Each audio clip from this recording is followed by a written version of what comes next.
Hello everyone, Loremaster of Sotek here with a couple of little things. We're going to be addressing today some Total War Warhammer 2 news, just kind of getting up to date on everything that's come out about it in recent weeks, or days really, as well as some upcoming announcements of things that are coming to the channel soon, and of course some restructuring I made to the Patreon page, and last but not least, I have opened a Discord for everyone to come and be a part of, because that seems to be a pretty easy way to interact with communities nowadays, and it seems to be pretty effective, and I really enjoy the Discords I have visited of other folks, such as the Mapmakers Discord and the Discord that Party Elite has. I've been a regular over those parts, and I really enjoy the communities and the way they're able to do things, and I think that's something that I would enjoy working on. So I'll have a link down in the description. I guess we'll just start with that. So I have started a Discord channel, or server rather, that has numerous channels in it. And everyone's invited. You don't have to be a patron or anything like that to join.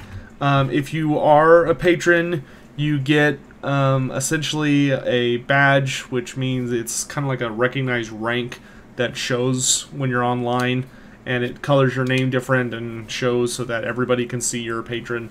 And some of the various levels come with perks. And of course, all the levels come with access to a patron-only channel where people who support me financially will be able to hang out and, of course, have my ear for anything they need. And that's also where that also kind of segues into the next topic, which is that my Patreon has changed a little bit, not a lot. Mostly the way it's changed is that all of the rewards have been restructured to make more sense. Instead of it being kind of a bunch of random crap, now it's mostly relating to Discord and has a lot more structured and obvious rewards, like being able to vote is a certain tier on like what kind of things I'm going to be doing. For instance, there's going to be a vote coming up very, very soon, probably within the next few days, that's going to be like which one of the races should I cover next, because the Wood Elves are getting very close to their conclusion. I think there's like one or two more videos, but they're much shorter and much easier to do than the first two were, which was like their entire history and then the entire geography. Those required a shitload of research. The ones that are remaining are much easier to do. So those will be coming out much faster. I'd be surprised if they're both not out in May. In any event, though, I'm going to be going ahead and tackling the next race that I'm going to be looking at. So patrons who are at the voting level will be able to tackle that and get to decide, quite frankly, which of the 15 remaining races I cover, because I really enjoy all of the races. And I don't have a huge preference on who I cover next, so that's going to be left in their hands. Other things that they're going to be voting on soon is I have heard the rumblings for a narrative Let's Play, and I've decided that I'm going to give a whack at it, but I'm going to leave it up to the voters to decide what race I'll be playing, and then once we narrow that down, which Legendary Lord I'll be playing. I feel very confident that I can do a narrative Let's Play as any of them. I can't really think of any of them that would be a huge struggle. So those are the two big ones coming up. There's a couple of other small ones coming up, like who the next Legendary Lord is. Which, speaking of which, kind of the reason that this video is coming out is when it is, and it didn't come out like a little earlier, is that Durthu is finally done. If I'm posting this video, that means that Durthu has been officially released on YouTube for patrons, because they get early access. So if you want to go watch Durthu right now, it's an hour-long video. It's a little over an hour. I think you'll really like it. If you're used to my lore videos, especially the more recent ones, then you'll probably find it very enjoyable. And of course, he's another step closer to completing all of the lore on the Wood Elves. Of course, if you can't or are not interested in supporting me on Patreon, which is totally fine, you know, it's 100% a-okay. Then Durthu releases publicly a few days later, probably 4 or 5 days after its Patreon release. It'll release for everyone else, but they get to kind of enjoy it and chat about it and all the other stuff before everyone else gets it.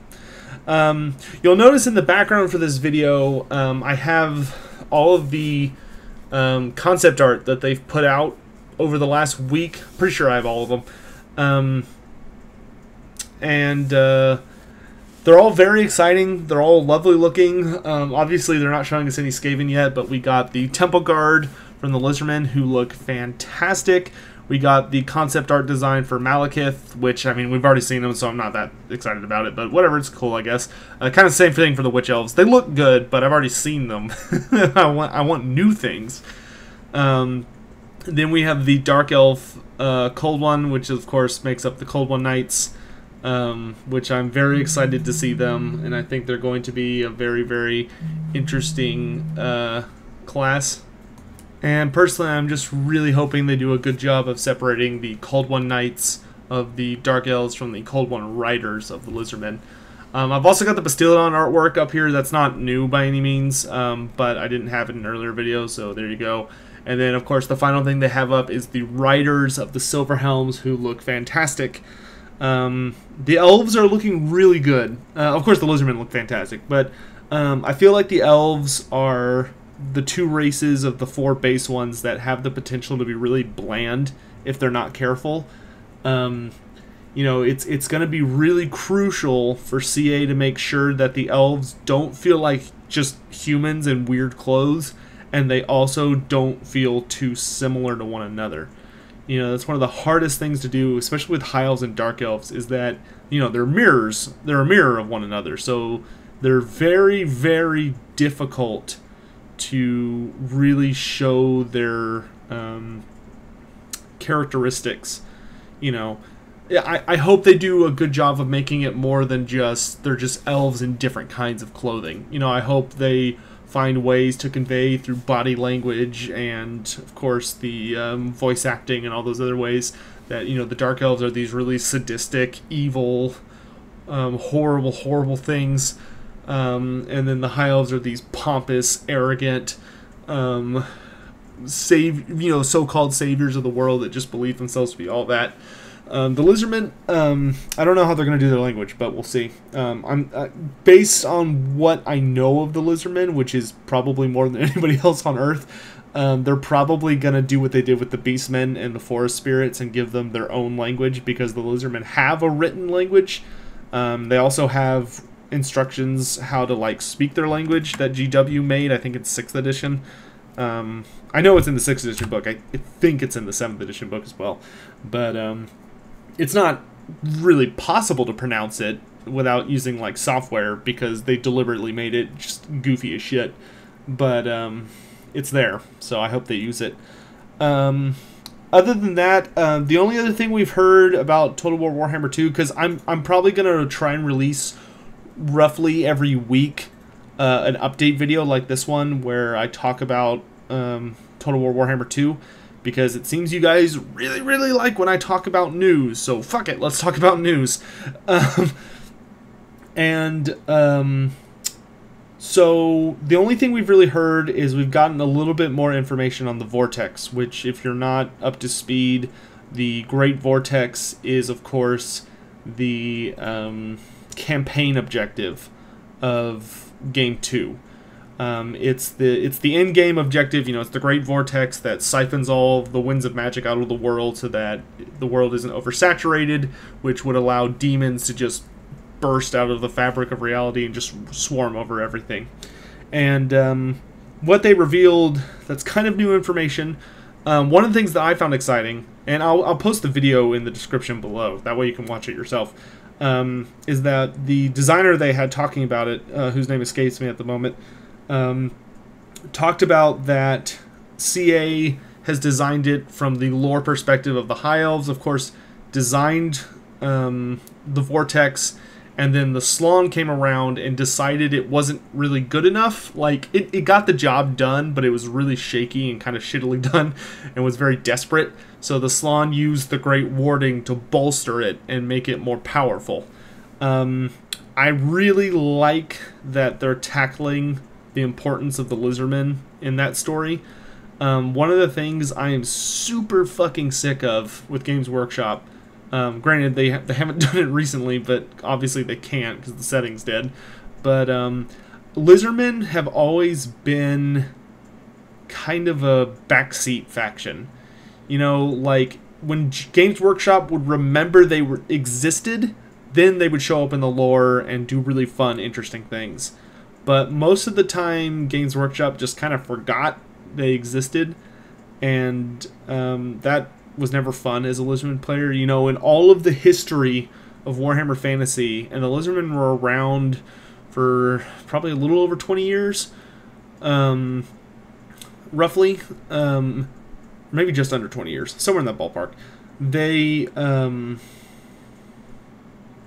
Lizardmen showed up in 2 books, 2 Black Library books. One of which was The Burning Shores, which was terribly written, and one of which was oh my gosh, I'm drawing a blank. It's the Temple of the Serpent. There we go, which is a Gracier Thanquol book. It's part of his trilogy, or I think he actually has 4 books, but it's part of his series of books. It's the second one in the series, and it's fantastic. I cannot recommend Thanquol's book series enough, especially if you're wanting to get in the headspace and get ready for Skaven and Lizardmen. Thanquol's little book series is so good, and it's hysterical, and it will give you a really good view on both of those races, as well as just how the Skaven interact with the world in general. But, so I'm glad to see that CA is remembering that the Lizardmen actually play a part in the global scale. Because it may sound silly to someone who maybe isn't as familiar with the way GW tended to handle the Lizardmen, but I was genuinely worried that the Lizardmen were just going to sort of be a token race they threw in for Game 2, so I'm really glad that they've decided to do them justice. In any event, to wrap this up quick and not keep too much on rambling, the only other thing we really know is that every faction is going to be doing their best to try and understand the Vortex and gain control of it, and it looks like the way they're going to do that is through various means of interacting with either the geomantic web or the Great Warding of the Lizardmen and all the little nexus points, which I talked about a few videos ago, or last video that I talked about Total War Warhammer, or messing with the Waystones on Ulthuan. So, yeah, more stuff to come. If you're watching this video, then Durthu is out if you're a patron, and if you want to get early access to that, or you just want to support me so that I'm able to continue doing this, because God knows times are hard for a lot of people, then maybe go over there and check it out. And if you like it, great. You know, even $1 a month helps me out tremendously. There's no amount too small. Other than that, I should be starting up again on Twitch regularly. I'll probably announce kind of a regular schedule once I am able to hash that out. And I've got a couple of collaborations coming up that I am very much looking forward to. We got some new faces. So anyway, hope you guys are all doing well. I'll catch you around. Please, I hope you're all having a great time doing whatever it is you're doing, living a great life. I genuinely hope all of you are just enjoying everything you can to the fullest. I hope you're safe. I hope all of your endeavors are going well, and I hope you have a good night. See you next time.